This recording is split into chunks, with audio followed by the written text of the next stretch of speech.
คำว่าผัวเมียนั้นมึงกูบ่ให้ว่าปาดใจหายขึ้นมาเว้าบักห้าก็บ่อยู่พี่น้องด่าบักห้าบักฮุงเอาโลดมื้อนี้ก็เช่นเก่าเลิกงานมาไม่เมื่อยก็เข้าครัวคือเก่าพี่น้องเอ้ยมาเฮ็ดกับข้าวกับน้ำให้ลูกให้ผัวกินหันบ่เฮ็ดก็ย้านเขาบ่ได้กินบางมื้ออันเขาเฮ็ดเวียกมาไม่เมื่อยเขาก็เอามาเฮ็ดให้ตัวเองกินว่าเช่นซะ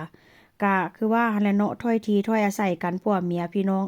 หันบ่เฮ็ดก็ย้านเขาเมื่อยเขาเฮ็ดเวียกมาเมื่อยก็เฮ็ดหลายก่อนโตว่าเช่นซะ โตนี่เฮ็ดเวียกมาก็ถือว่าเฮ็ดมาน้อยเฮ็ดมาแค่มื้อหนึงก็แค่5ชั่วโมงแต่ว่าผัวนี่เฮ็ดมื้อหนึง8ชั่วโมงพี่น้องก็มีบางมื้อที่ว่าเขาเฮ็ดเวียกมาเมื่อยก็ผัวก็เฮ็ดให้กินมื้อนี้ก็เลยแบบว่าเฮ็ดให้ผัวกินว่าซั่นซะอันนี้เป็นเมนูทอดไก่งวงพี่น้องน่ากินน่ากิน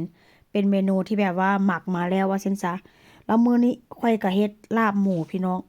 ลาบหมูนี่ข้อยก็จะมาหั่นเป็นตอนๆแล้วก็เอาไปคั่วใส่กระเทียม แล้วก็ปรุงรสน้ำปลาแป้งนัวหน่อยหนึงใส่เกลือแล้วก็ใส่ปลาแดกน้อยหนึงเด้อลาบหมูนี่เด้อแล้วก็มีมะเขือดิบนะมะเขือดิบนี่ก็จะมาหั่นเป็นต้นน้อยๆน้อยๆแล้วก็เอาไปใส่พี่น้องแล้วก็ใส่ข้าวคั่วใส่หอมป้อมแล้วก็หอมบัวแล้วก็หอมบัวบ่มีนะพี่น้องหอมลาบซะดอกหลังจากนั้นก็จะกินแบบนี้เลยมื้อนี้นะเพราะว่ากับข้าวนี่กินผู้เดียวพี่น้องมื้อนี้ก็เลยเฮ็ดน้อยเพราะว่าผัวหันค่อยก็เฮ็ดให้กินแล้ว พวกก็อีกเมนูหนึ่งก้อยก็อีกเมนูหนึ่งว่าเช่นซะมื้อนี้ก็จะกินกับข้าวเหนียวร้อนๆพี่น้องเลิกเวียกมาก็อ้าวดึกเด้เลิกเวียกมามื้อใดก็ซั่วจิอาบนงอาบน้ำเลิกเวียกก็4 ทุ่มครึ่งแล้วซั่วจิมาอาบนงอาบน้ำพี่น้องปาไป11โมงหรือว่า4 ทุ่มบางเทื่อก็4 ทุ่มครึ่ง5 ทุ่มพี่แหละพี่น้องซั่วจิเข้าบ่อนหลับบ่อนนอนเที่ยงคืนพอดีเที่ยงคืนกว่านี่ล่ะดึกปานใดก็กินเด้ถ้าหากว่าอยากนี่ดึกปานใดข้อยก็ยอมกินเด้อพี่น้อง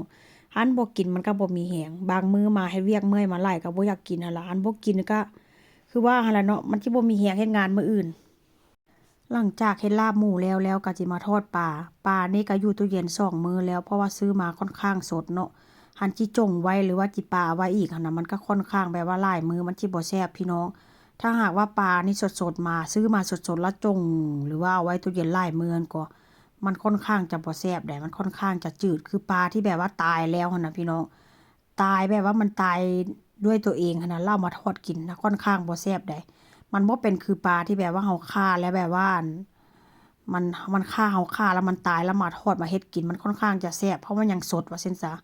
แต่ถ้าหากว่าปลาที่แบบมันตายแล้วมาทอดหรือมาเฮ็ดกินค่อนข้างจะจืด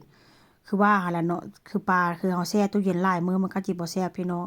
ถ้าหากว่าบ่กินมื้อนี้ก็สิทอดไว้กินมื้ออื่นหรือว่าเอาไว้กินมื้อหน้าเพราะว่าเวลาที่แบบว่าค่อยไปเฮ็ดงานหรือค่อยไปที่แบบว่ากลับมาหั้นน่ะพี่น้องเลิกเวียกเลิกงานมาก็ค่อนข้างดึกแล้วก็เวลาก็ค่อนข้างมีน้อยถ้าหากว่ามีมื้อพักมื้อหยุดนี่ก็บ่เฮ็ดหยังแล้วค่อยนี่นะหาเฮ็ดกับข้าวกับน้ำใส่ตู้เย็นไว้เพราะว่าในแต่ละมื้อแต่ละเว้นพี่น้องเอ้ยค่อนข้างใช้เวลาเร่งรีบ